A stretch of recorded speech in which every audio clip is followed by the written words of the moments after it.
and with the 2 pieces of chicken and chicken broth. And over here, well, I need to move it over. I'm going to do the cabbage in one side. Yeah, I wasn't thinking ahead. I'm going to put the chicken over here for the jambalaya, and the cabbage with the bacon on the other side.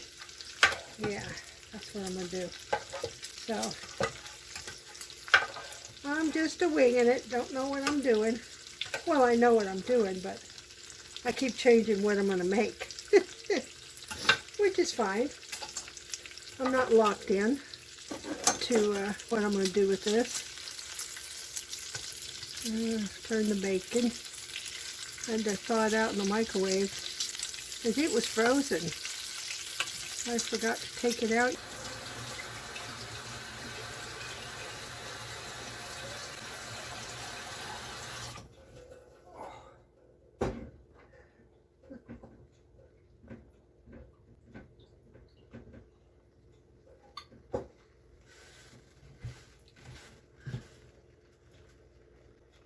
Okay, now got some water in there for the jambalaya, and a little bit of water in here. Get it going nicely. Now I need a bay leaf.